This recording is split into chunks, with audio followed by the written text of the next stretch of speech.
Hello, friends. We're going to take a look at the early medieval period of European history.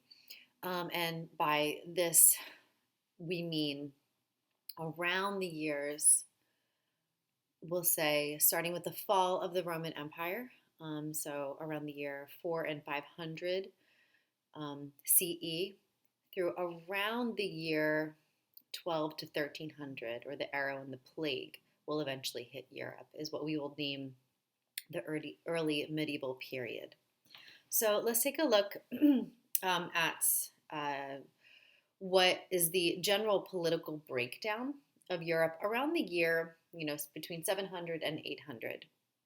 So just to remind ourselves that the Roman Empire fell for lots of reasons, but a very important reason that it falls is due to the invasion of what are called Germanic tribes, right, which are various tribes that come from more Central or Eastern Europe that definitely have descendants from those Indo-European migrations that we talked about from way back when.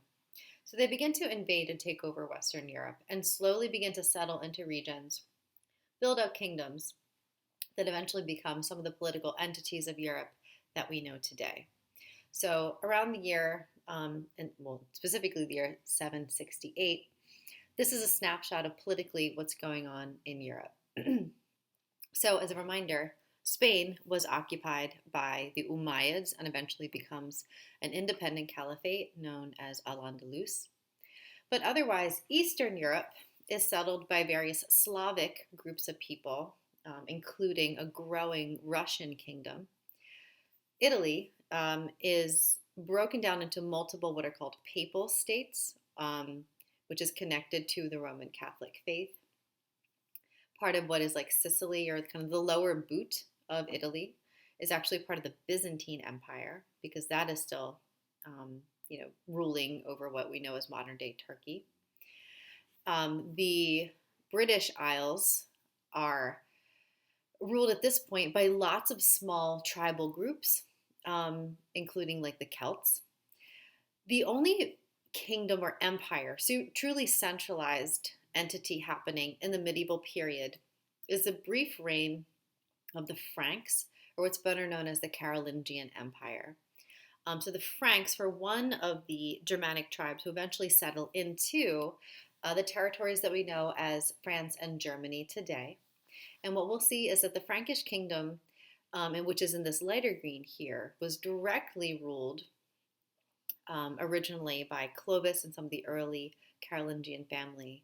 And then through the conquest of Charlemagne, who was like the main, we'll say, monarch of the Carolingian Empire, he eventually expands further into what is modern-day Germany, not quite into the Danish territories, a little bit into Spain, parts of Italy and whatnot. So the Carolingian Empire only rules for about 150 or so years. After they collapse, Europe will descend into these regional states. We're not going to really see an empire in Europe after this stage of history. So not only is this a brief moment of empire after the fall of Rome, but also the Carolingians, or the Franks, are very integral into directing European culture to be largely Christian. So that's the big takeaway. So here are some of the big effects. We're not going to spend a ton of time because this is more for context for later on. But the Franks is the ethnic group, and the Carolingians, or Carolinians, is the ruling family that rules the Franks for this period of time between the mid 700s through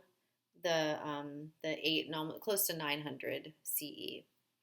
Right, so this begins with the predecessors to the Carolingian, which is this monarch named Clovis around 500 CE.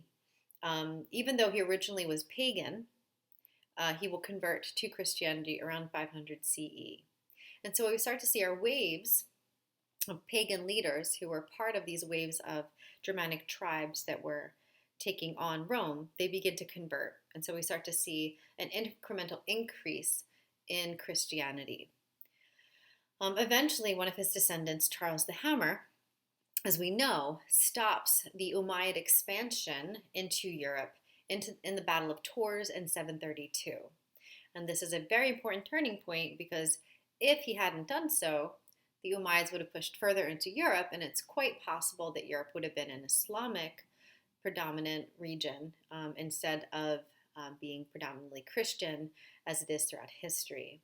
So not only did the Carolingians contribute to the Christianization of Europe by stopping the Umayyad Muslim expansions, but also when Charlemagne, which translates to Charles the Great, around the year 800, when he takes over, he is very openly Christian, and he wages these wars against the various pagan tribes in his wars of expansion and forces them to convert.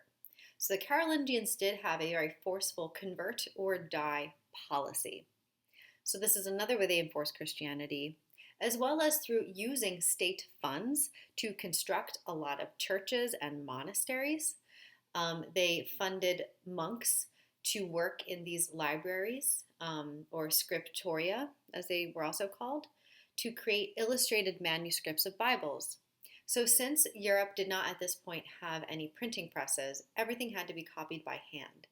And it's during Charlemagne's rule that we start to see waves of these scriptoria open, where monks are dedicating their whole lives to hand copying the Bible and making them into these beautiful illustrated scripts with, in the next slide I have a couple examples of really interesting, sometimes weird illustrations. The Middle Ages was kind of funky, for sure. And as silly as they might be, what we're seeing here is the mandate of Christianity and the growth of Christian culture. Another way that we see this is that while the Carolingian Empire was very centralized, specifically under Charlemagne, there are stories of Charlemagne that he was a micromanager, traveling over the empire in order to oversee what everybody was doing.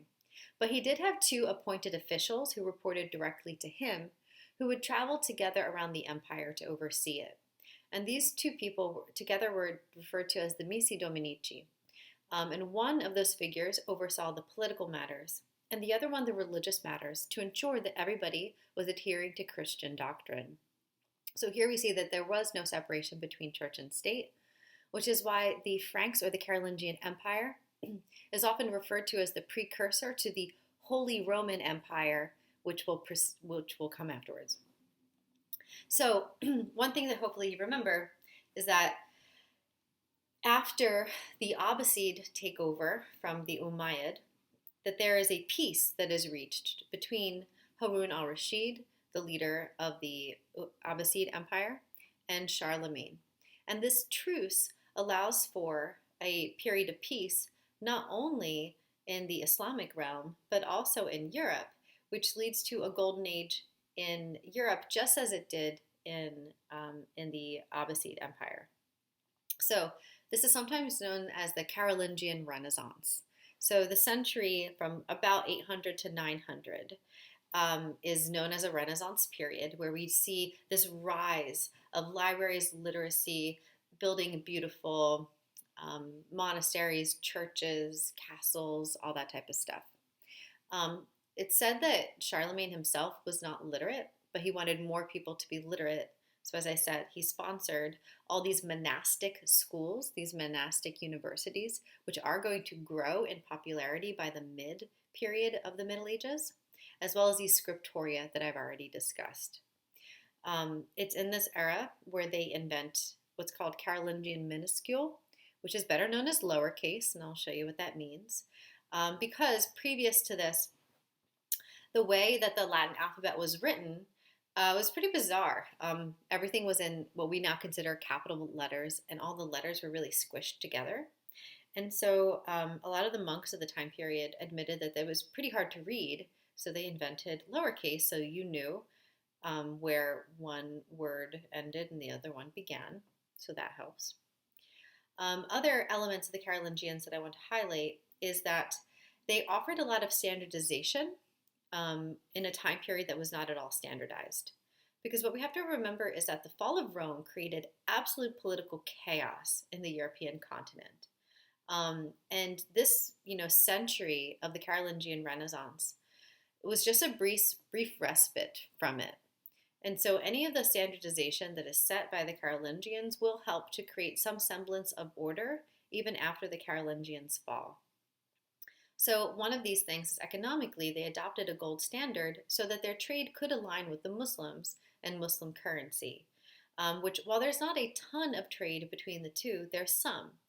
And if they could align their currencies, it made that trade easier to do.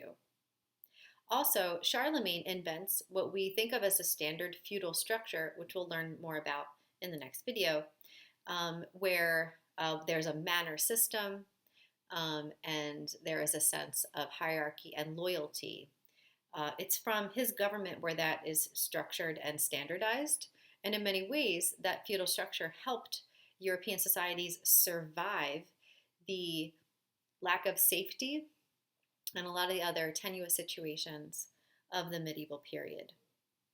Also, Charlemagne standardizes the idea of organizing your state into counties, which were headed by a count, right, which is an honorific term for a certain noble who has status in society, right? So our term today, counties, goes back to the Carolingian standard. So here's some images to relate to what we were discussing. Up here is what's called the baptism of Clovis, right? So the predecessor to the Carolingian Empire embracing Christianity. Over here is like kind of a funny children's book illustration of the Missi Dominici entering into town to check up on their loyalty to the Carolingian Empire. So here we can see someone from the military representing the political role of the Missi Dominici, and then a monk over here overseeing the religious matters. Down here is an illustration of one of the scriptoria, or one of the illustrated Bibles coming out of the scriptoria that was funded by Charlemagne, including an image of a monk who was copying right there. And here you can see just how elaborate these are. We can look at some other images like together in class to see some of the very silly illustrations. There are a lot of like meme pages about the very strange medieval letters and scriptoria styles that emerge in this time period. But this one's a pretty standard one. And I mostly just don't know what's happening in this bottom left picture here. It looks like they're upset with each other. I have no idea. And I just saw this and thought it was interesting and funny. And I thought I'd share it with you. So I did. Anyway, moving on. So this is the development of what's called the Carolingian minuscule. Because originally, some of the top examples are what the standard writing system was before the advent of some of these in the lower category of writing, where we see what we, of course, know as lowercase in Latinized alphabets. So this invention created ease of copying and made it easier to read, although literacy remains very low in Europe, all the way through past the Renaissance, even into the age of industrialization, as compared to some other societies. But literacy rates do grow amongst mostly the religious community, as they're the ones doing most of the research in Christian Europe and most of the writing in Christian Europe. All right, so I also want to touch upon the Vikings, because the Vikings are a really essential component to the early periods of the Middle Ages in Europe. In many ways, Vikings were the great connectors of Europe before Europe pulls itself out of the Middle Ages or the Dark Ages. So first I want to talk about who the Vikings were not, because there's a lot of misconceptions about the Vikings, and there's a historical reason for that. Right? So yes, it's true that some Vikings were pretty brutal, but the idea that they were all these savage barbarian raiders is actually not true. To go raiding was actually kind of like a part-time gig that not that many Vikings participated in. Most were farmers who stayed on their homesteads in Scandinavia. Another misconception is the horned helmet, which just is not true. It doesn't make sense. Like the horns would get caught on things when you're fighting. That is something that is added by the people who were recording information about the Vikings during the time period to make them seem scarier. Because ultimately, what we know about the Vikings is heavily dependent on the literary class of Europe, which I just mentioned, were monks. And what generally happened is that when and if the Vikings did go raiding, they would raid places that had the most valuable things. And usually that was a church, because the Catholic Church was growing in wealth. If people spent money on things, they spent money on venerating God. And so within the monasteries and the churches, you would find golden cups for a Christian ceremony, or statues that might have gold leaf on them, and other kind of precious items. So it's not that the Vikings were anti-Christian, they just raided where the stuff was. And since the monks were the ones who bore the brunt of that, when they recorded the history of the Vikings, all they reported on were their violence. It's believed they exaggerated some of their violence, although the Vikings could be quite violent, so it's not to say that they were super peaceful, because they weren't. But there is an elaboration on the Vikings by the monks due to their own particular point of view and concerns about the Vikings. Also, the Vikings were not a united empire. They kind of serve as like a federation of different settlements, and they participated in far more trade than they did raiding. So none of this, right? They didn't really look like this. So to go a Viking, so Viking is a verb, not a noun. And you would go a Viking, meaning you would go raiding from time to time. It's a part-time gig. But really, Vikings were Scandinavians. By that, we're talking Norwegians, Swedes, and Danes. So if you look at this map here, and I'll make it bigger in a little bit, in the dark red are the original settlements of people that we call the Vikings today.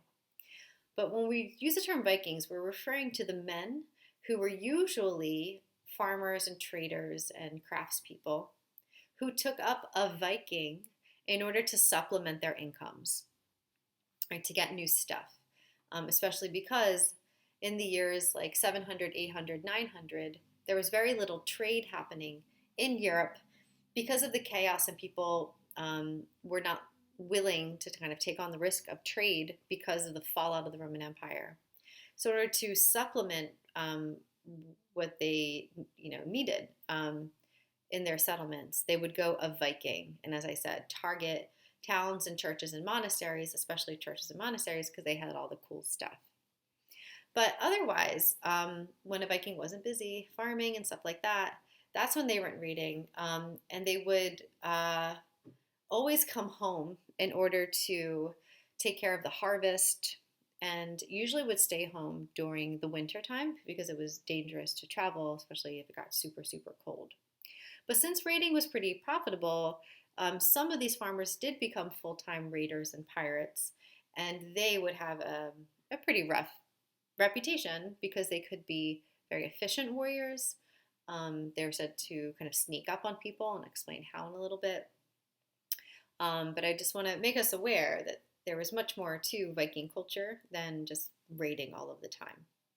When we look at the class structure of really Scandinavian society, we can see at the very top were the kings, and there are multiple royal kind of families and descendants within the Scandinavian communities. Underneath them are the earls, sometimes known as the jarls, depending on the linguistics, which is the noble class, or the chiefs. We're usually leading the military expeditions. Underneath them are the carls, which are the free citizens. And underneath them were trolls, which is what that letter, that I lost, is more kind of like a TR. So the trolls are the unfree people, or the slaves. So the trolls were people who either had a debt, and so they became enslaved because they couldn't pay a debt. Sometimes they were prisoners of war, or people that were taken and raided and made to do labor for the Scandinavian or the Viking people. Sometimes they were eventually set free. Sometimes that slavery was expected for their entirety of their life, or there was a range of experiences as a Jarl. But to know that there was a class structure that looked a lot like other parts of the world, and that, like other parts of the world, these Scandinavians also participated in enslaving people. Just again, to take a look at this, this is looking at Viking expansion, right? So originally the Scandinavians were settled, as I said, in Norway, Denmark, and Sweden. And then over time, it began to grow. And there are a lot of explanations as to why. Probably one of the best explanations is that there is limited land for agriculture in Scandinavia because of how early winter can come to the northern sections.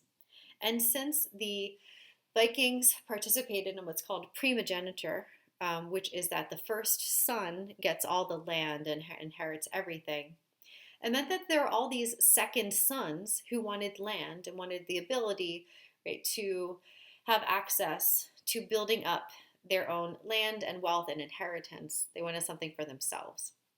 So they began to expand their territories. And so we can see that that expansion included to other parts of Northern Europe, and we'll talk about the settlement of England a little bit today. But even as far as many Russian states, they settled along the Volga River. So there are many parts of Russia that were settled by the Scandinavians, and that there were very few people living in the area beforehand. Very famously, people know that they settled both Iceland, Greenland, and Vinland, which some of those locations are not fully known, but these are part of what are modern-day Canadian territories. Those settlements were very short-lived, that they went there to check it out. They didn't find it to be the most hospitable area, and so those Viking settlements did not last, and people returned to other Viking settled areas. But I hope that we are also noting, and there's more images of this later, that the Scandinavians also settled and interacted with Mediterranean societies, right? So Italy, very famously, Sicily was settled by a group called the Normans, which is a Scandinavian descended group, as well as the Byzantine Empire also. And if we note here, they traveled along rivers, which was done through their longboats, which were pretty shallow. So a little bit more so we can see exactly what their routes looked like. Because what I really want us to think about is that the Vikings were very essential in promoting any type of trade from the 700s right through around the year 1000. They're kind of the only groups really getting out there for the purpose of trade. So here you can see what their voyages looked like, and here again I want to highlight that they did travel along the Volga River and into the Caspian Sea, and similarly down into the Black Sea. And they're able to do so, right, because of their Viking longship, right? So often kids know something about the militarism and the ships and the weapons and all that of the Vikings. But the Viking longship is really important because it was long, but it was shallow, which is why it could travel on rivers, and rivers usually aren't very deep. It's also why they could carry it over land because there would be a lot of people on the ship, but it was otherwise pretty light because it was shallow. So if there was a land pass and they couldn't find a waterway to go across it, they would lift it up and bring it over, which is why they were able to be kind of sneaky in their raids sometimes, because they were going to places no one ever expected someone to sail into. So that gave them a particular advantage for raiding, but more importantly for the purposes of trade. So I just have a couple images here. If ever you do go to Norway, highly recommend. You can go to the Viking Ship Museet, or the Viking Ship Museum, where there are some original Viking ships. These Viking ships were found at a burial site because the upper classes would have been given what is called a Viking funeral, which we usually know Viking funerals, or maybe you know, as when the body is laid in a boat and it's pushed out to sea, and that it is then lit up with flaming arrows, and so the person is cremated at sea. So that did happen. It wasn't super popular, but it did happen. More likely, what happened was when someone died, they would be a king or an earl. There would be a ceremonial boat built for them that was a smaller version of the longboat, and they would be buried in that boat. So this is an original burial ship, right? Not one that someone would have sailed. And if you look here, it's like a very dark wood, which also shows that it didn't hit the water because the wood wasn't destroyed. Here's another side view of it. These are my pictures. They're no good. I should just use professional photos in my notes, but I don't. But you can see some of the ornamentation here. As I go through these notes, I'm going to share more images of my trip to Norway with you, also as an exercise in humility, because my pictures are really goofy, because I traveled alone, because that's something that I like to do. And for some reason, whenever I ask someone if they could take a picture of me in front of something, people told me no a lot. So, I mean, the year of this trip was like 2009, 2010. It was 2009. And so selfies weren't really a thing, but I did them. And I have a series of very awkward selfies, mostly because, as you'll see when I go through the notes, I guess I took these pictures using the same hand at the same exact angle and with a flash. So it almost looks like I'm superimposed, but I promise that I was there.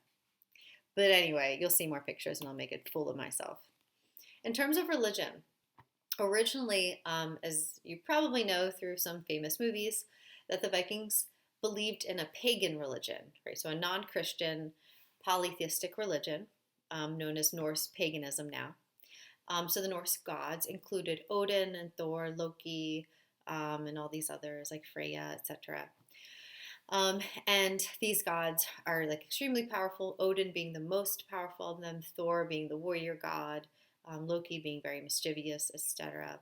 And that this pantheon was very important and passed on through what are called sagas and eddas, which were oral histories passed on throughout the ages. Eventually, they'll be written down, but after the rise of Christianity and the growth of the Latinized alphabet. Another interesting portion of the Norse pagan religion is the concept of heaven, or Valhalla specifically, being a heaven reserved for the warrior class, reminding us how important the warriors were in Viking or Scandinavian culture. And the belief is that the holiest way to die is in battle, and that a warrior who dies in battle will go to Valhalla. And Valhalla is essentially like a big beer hall where you drink and fight for all eternity. Right, so we got that. So this is an illustration of some of the Norse gods. Odin up here. There's Loki, Thor, Freya, Lothra, and Thor, especially being well, I guess we have double Thor. I didn't notice that. So you don't necessarily need to know them unless you're interested. Then look them up because it is fascinating. But to know that the Scandinavians originally practiced their own specific religion, but do begin to convert to Christianity around the year 900. And as per usual, we see acculturation here. So this is a tapestry that is from around the year 900, a little bit closer to the year 1000, that's showing a couple things. But this is actually a church. I'm going to show you what the churches look like because they incorporated a lot of Scandinavian imagery. And down here what's happening is we have three individuals who are ringing these bells to scare off some of the like negative demons and giants and entities that were part of the pagan mythology. So even though they begin to early on adopt Christianity, it really kind of takes a couple centuries for the Norse paganism to fully go away. We can also see the acculturation, and here's another goofy picture, in what their early churches looked like, which were called stave churches, which is just specifically that they were built. So this is the Fantoft Stave Church, which is just outside of Oslo. This is actually rebuilt because there was this musician who was part of this band called Mayhem, who was like a Nordic black metal band who burnt it down because he was very anti-Christian. Very interesting story. So much of this is rebuilt, but we can see here, because it's pretty true to what it looked like since the church was burned only maybe like 20 years ago or so. What we can see is that the shingles here very much look like scales, and sea monsters and fish and even the concept of dragons are very much a part of Norse culture, or Scandinavian culture. So even though they're adopting Christianity, they're giving it the Scandinavian feel, which we can even see at the top, the ornamentation of these sea dragons, which are always at the edges of the Viking boats, are also present on these stave churches. I'm going to talk in a different video about the city of Bergen, this is the original settlement of Bergen, which is north of Lake Oslo, which becomes one of the most important trade cities in Norway and for the North Sea area as the time period transitions from the early Middle Ages more to what's called the High Middle Ages. So we'll chat about that more, but I figured I'd give you a glimpse into my goofy selfies there. So there's Bergen. Actually, the strip is called Bryggen. So this is Bryggen, Bergen, which is like beautifully Scandinavian. Honestly, one of the most beautiful cities I've ever been to. Highly recommend. Please go to Bergen. In Bergen, there's a great museum that has a lot of artifacts from the Viking era, including these tips to their spears, which they then ornamented with these plush toys of the Norse gods. So this is like a plush Odin, which is kind of funny. Here's a plush Thor with a huge sword next to it and some other things like that. These are various Viking keys, which shows the ornamentation, but also the size. Like, how big was that door? Who's carrying that key? But pretty cool artifacts. The Scandinavians or the Vikings did have a writing system called runes, but they were more for the purposes of divining for the religion, to try to figure out like what does the future hold, and also to mark sacred spots. So it had more of a religious connotation. They didn't really use the runes for historical documentation. So most of what we know about the Vikings comes from what the monks wrote about them, from oral history, and from archaeology. The runes do give us an insight into their spirituality, but not into the history per se. I also want to make you aware that once the Vikings began to expand and have other settlements, they did have a form of government to try to not fully unify them, but to kind of check in on those governments. And they met at a site that is in modern-day Iceland called Thingvellir, and essentially it's a congress, but they called that congress Thing, right, which is where we get the term thing.